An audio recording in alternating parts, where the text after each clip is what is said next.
Guys, welcome to the WeTransform show, a show where we meet real life transformers and know their stories in the first person because we believe we all can transform and there is no right or wrong time for transformation. Today, our guest is Barbara Vercruysse, who is joining us from Belgium. Barbara is a kindness advocate, a coach, a guide, a mentor, and a public speaker. Barbara is on a mission to support individuals around the world in leading a fulfilled life, creating impact and success by living and leading with love, and to bring a message of powerful kindness into organizations and corporations. Barbara brings with her 25 years of professional experience as an entrepreneur and a business consultant. She is also a survivor to a stage 4 cancer, and she is the one who is featured in Thrive Global and Huffington Post. She believes in something I truly believe, which is start the life of your dreams. She has a love towards poetry, and we will definitely try to explore more about it when we talk to her. So, ladies and gentlemen, let's welcome Barbara to the show. Barbara, welcome to the show today. Yes, it's an honor and a pleasure to be here with you today, Alok. Thank you so much, Barbara. It is an honor for me as well. And this is how it started. You must be wondering how I found you. So as I was telling you in a conversation before, I am very careful in really seeking the people who have transformed in their lives. And this is how it happened. I was watching one of your videos on LinkedIn. And then you were talking about kindness and you're talking about different things. And I just felt it. Felt the energy, the positive vibes coming from your video, and that's when I decided that, hey, I need to get Barbara to the show. So thank you so much for making my dream come true. Thank you, Alok, for your kind words. All right, Barbara. Barbara, I have to know a lot of things from you today. I'm a very curious person. Okay, Barbara, let me ask my first question. My first question is that you have a very long history of work, 25 years and more, and you've done different things, donned different hats, and now you are a kindness advocate. Why kindness above everything else? Why it's so important? Well, that goes back a long time. You could say, as a child, I was a very sensitive child, and I was always told, like I was 6 or 7 or 8 years old, everybody would tell me, Barbara, you're too kind for this world. You have to toughen up. And I could never understand what people meant. I was like, in what place did I end up here? Do I have to be less kind? How do you become less kind? Why is that? And I just couldn't figure it out. It's as if I came into the world not understanding the codes of this world, the agreements, like you have to be tough to be successful. You have to be, like hard, and that's when you are a real successful person. And it just didn't, like in my head, I couldn't, it just didn't get in. So in growing up, I think as a child, we have a certain purity that we come into the world, and then we get all those influences in our head as adolescents from our parents or peers or teachers. And it's as if we're molded into a certain mold that they want everybody to fit in. Then you go to college, like you go to high school, to college, you marry, and you find a job. And that is, you could say, what is called the road to happiness. I have found out that is a big lie. That's not true. It's not the high school, college, marriage, job, better title, bigger house, bigger car. That's not the road to happiness. Because the road to happiness is never outside you. It's never the title that will give you the happiness. It's never, but I had to, I think, just follow the path that everybody follows. So after college, I married. I started a construction business because my parents, I grew up in a construction business. So I started my own business. I'm very, I have the entrepreneurial vibe. I love to to create, to be, like that freedom, that responsibility of creating a business.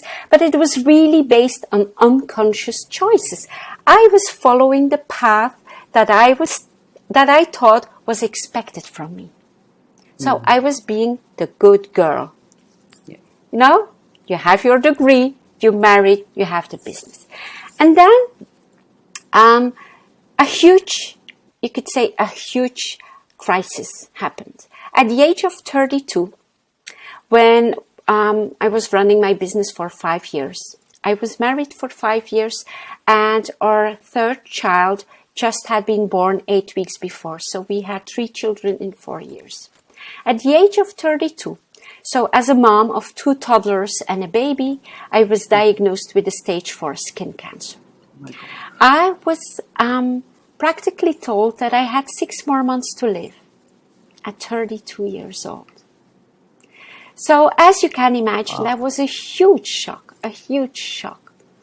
And 2 major life lessons came with that crisis. The first one was the first night that I was in hospital. As you can imagine, as a young mom, it was my first night when I had no children or babies around me. I was all alone. And as a mom, that's a very physical, because every night normally you have your toddlers, you put them in bed, you have the baby, I was still breastfeeding, and you have that kind of, it's an honor to be a mom, that unconditional love. And especially when you have babies, you are just radiating that. And then all of a sudden you are in a very unnatural situation. You are in hospital all alone. So I was staring at the ceiling and I was starting to cry. I missed my babies. I missed my children. But really quickly, on that first night, I made a mind shift. I was thinking, okay, Barbara, your children, where they are now, they were with my parents-in-law. They are surrounded with love and warmth. They do not even know that I was ill. It was as if they were on a holiday. So they have no clue about what's happening. So I told myself, do not worry about the children. And then I was thinking, okay, Barbara, what is it that you can do for yourself now to make yourself strong? And I know there was one thing I had control over. Do you know it, Alok? There's one thing we have control of. Our mind. Yeah. I told myself, I will not allow one negative thought, one depressed thought to weaken me. I will focus on the positive in every second, in every minute. And I was committed to do that because I realized that depression, that negativity, that despair would weaken me. For my health, I had to surrender to the good care of the nurses and the doctors. I went to several surgeries and I had 1 year of chemotherapy. But during that entire period, even, I lost almost all my hair. I could not even move anymore. I felt like a 90-year-old. Even in those physically hardest moments, I would always focus, what is it that I still can do? Even if it was only walking for 1 meter or 2 meters, I was happy. And I was like, okay, I did that today. Always focusing on the little joys, because even if it would have been my last 6 months, I refused to spend them in despair. Even if it was my last 6 months, I wanted them to be filled with joy and love and not with tears.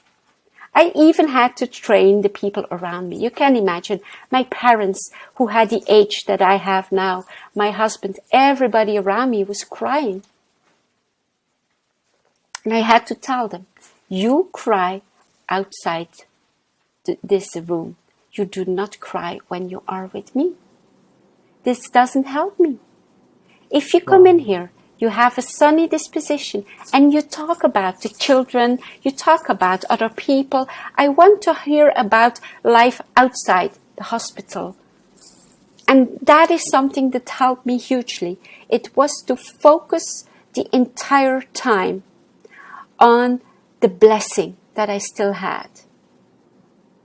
And the second shift that happened was, I was 32 and I was thinking, okay, Barbara, if this, lifetime is over, if it all ends here, am I happy with my legacy?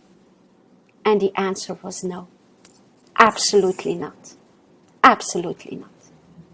I had been living the life that I thought was expected from me, because nobody forced me to do it.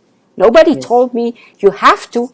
But it's like, it's like lingering in you, because everybody does it. Everybody does it. You do it the same.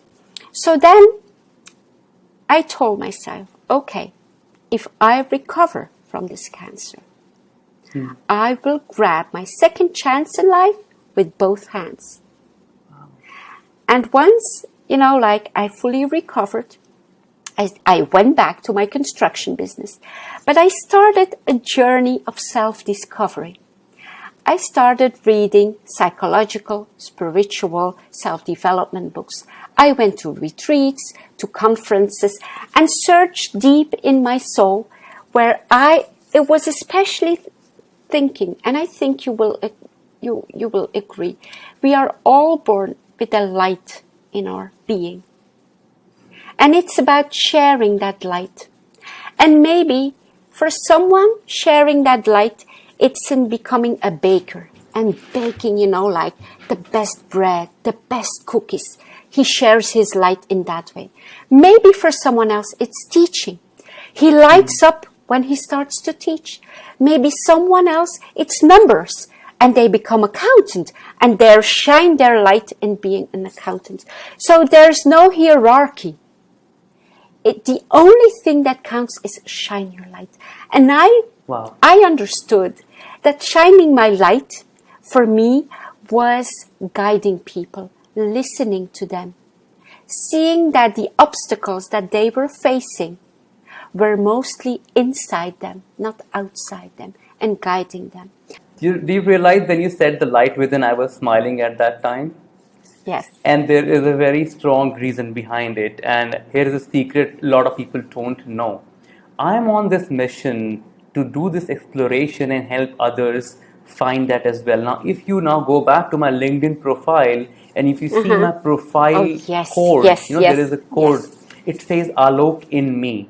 That's my profile name, and it is the same in Instagram, in different places, and that's how it is made. Now, Alok means light in Hindi, in the Hindi language, and Alok in me is light in me. Even my logo, which I have made, I have written AV, and it looks like there is a mountain and there is a small valley, and the dot of A is a source of light. I'm trying to represent it there as well.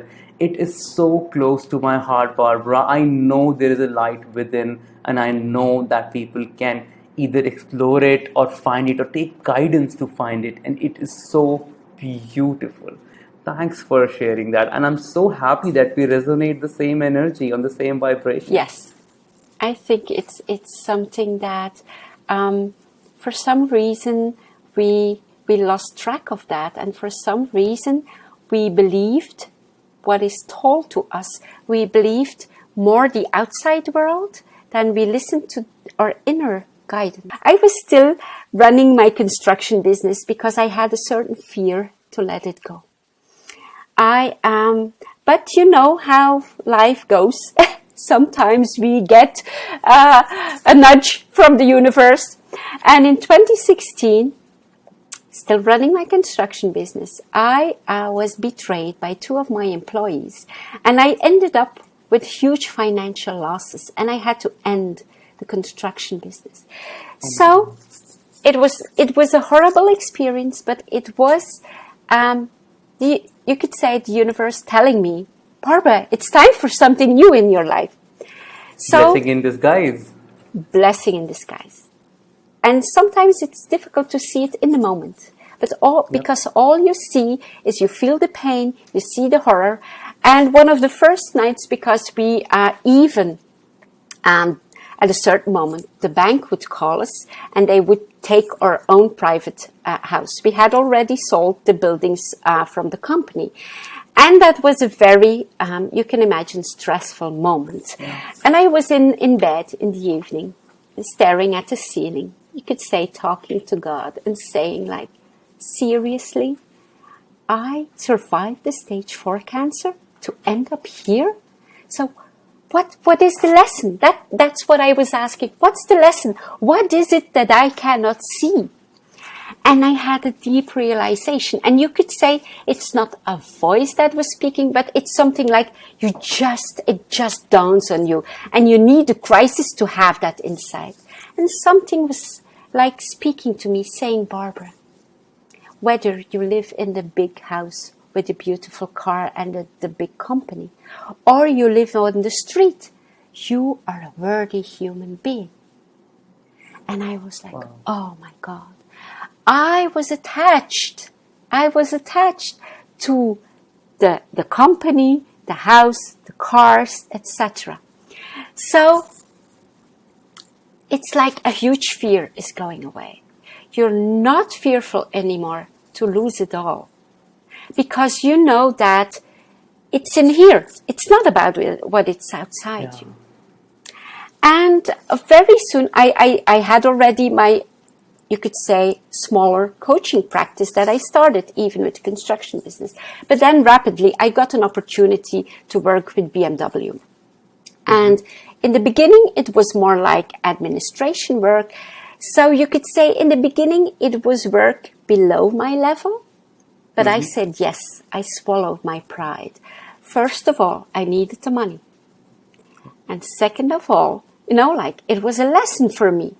So, and I have come to understand when you have a certain value, it always boils up. So after a few months working with BMW, they were like, okay, could you do quality management for us? Could you do HR, the soft skills? And within 6 months, I was part of the management team of several dealerships. So my work now consists in working, one of my biggest clients is still BMW. I'm guiding entrepreneurs. In the meantime, I founded an online school, which really is a growth. I created a course, really, you could say the typical personal growth trajectory, taking people by the hand from where they are now to really where they want to be. And I have a web shop, like I like to create and to share who I am. So that's where I'm now, you could say. And it is so inspiring, Barbara. The whole twist, the two major setbacks of your life really gave you the platform to rise above. These are the places when people normally sink down. Absolutely. And that is where the whole power is, and that's where the secret is as well.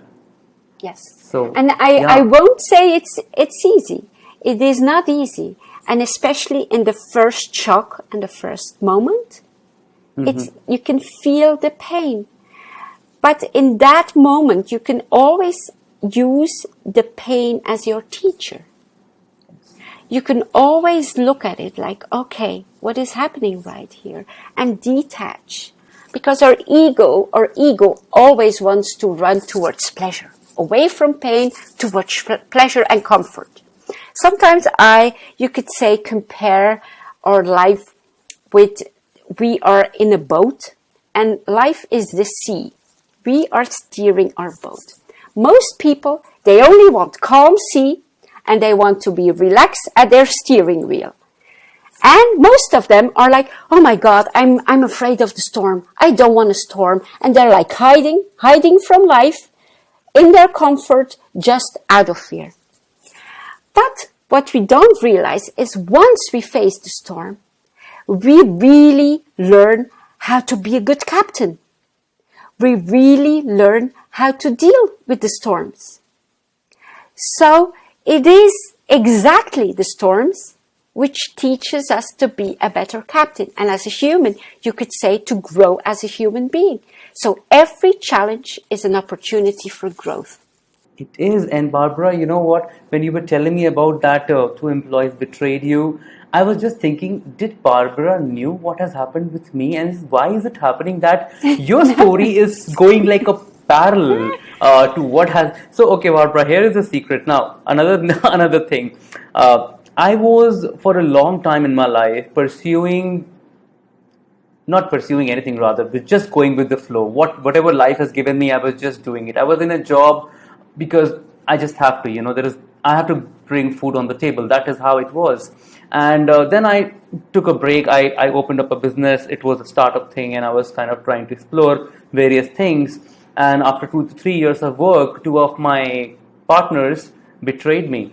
And that was too, honestly, it was a pursuit for money at that time, that this will sell well and we'll get a lot of money. That was me doing it. And I was not into it completely as well, honestly, though I was doing very hard work for that time.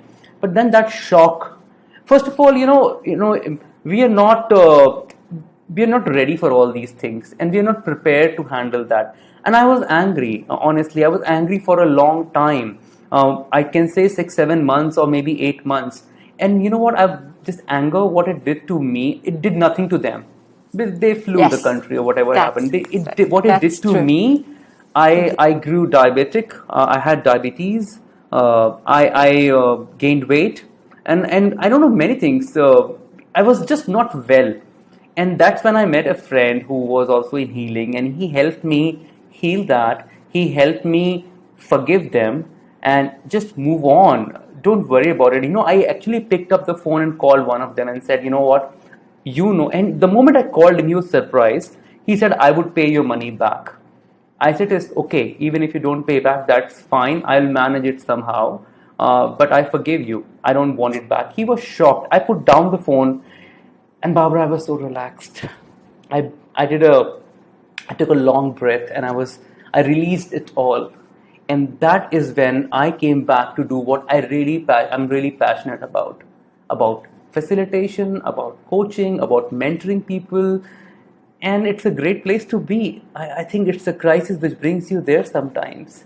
So yeah, and Barbara, I can see you helping so many people now with your practices. So, what motivated you to go out and help? Yes, you made your life in a certain way, but what drives you to help others, and what kind of message you bring to them? Most of all, it is a message of be mindful of who you are becoming in the process when you are pursuing. Like you said, the pursuit for material things can turn you in a person that you would never like, can turn you in a person when as a child you would be horrified that you became that. And being mindful that I know already when they say you are going to die, what is important. So live your life, first of all, no regrets. But secondly, I know when you're 80 or 90 years old, you're laying on your deathbed. I know how it feels. I know what is important. An important thing is, you could say, the imprint you made in each person's heart. That's what you leave here. That's also what determines the number of people will be around your deathbed, who will be there for you. So make this journey a significant, meaningful journey. And we are conditioned, and that's what I'm in the process of writing a book, The Path of Powerful Kindness, where I really want to bring a certain balance back in the world. We have been focused so much on material, on power, and you could say it's a sort of male energy. And I want to bring the female back in it to be balanced. So we are a lot more balanced. And the female is the kindness, the compassion. If we don't have that in our hearts, if a leader don't have that kindness and compassion in his heart, he is immature and not balanced. And he's really not ready to lead. Absolutely, Barbara. And this is what we see around us. There are leaders who do take a little advantage of the whole polarization in the world, and they build their systems on that energy. And of course, they get followers because we as people sometimes love it. We love talking about all these things. Oh my God, I'm good, that they are not, and all of that stuff.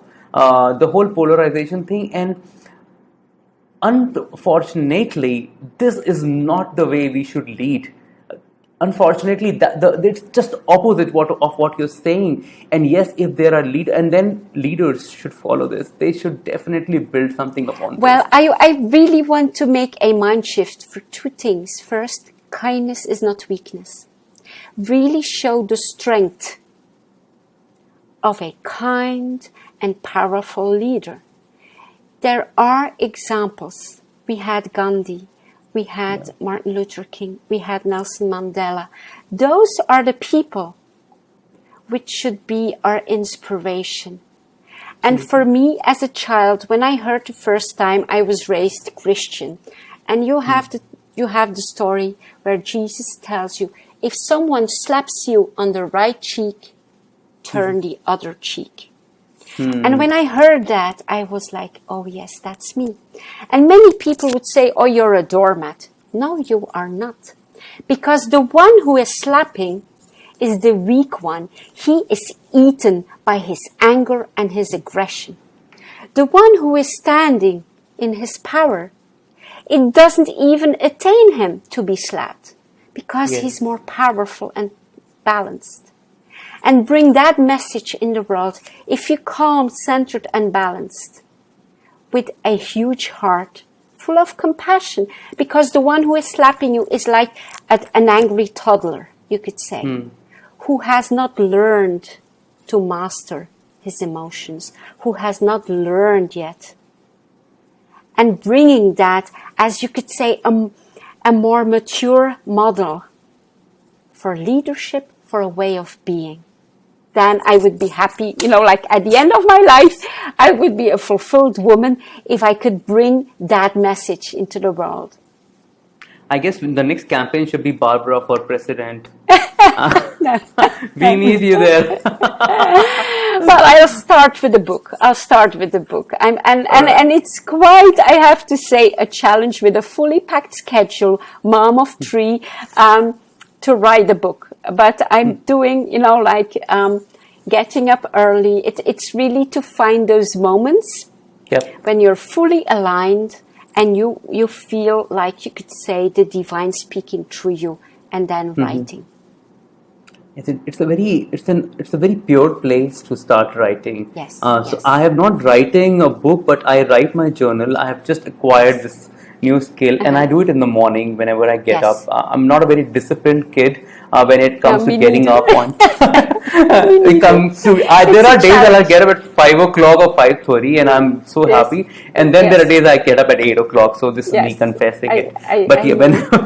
Whenever I do it, it's the human experience where, the human experience is just to fully live it. We have a divine spark, but we came into this world in a limited body with limited circumstances. Yeah. And really to fully experience it, it's nothing wrong with that. And knowing that it's the human condition. Right. And absolutely. And accepting it and knowing yourself is, I think, that's where the secret of the whole power is. Absolutely. And that's incredible, Barbara. So Barbara, for as far as, so there is one thing which is definitely happening, is the book which is in the pipeline. Yes.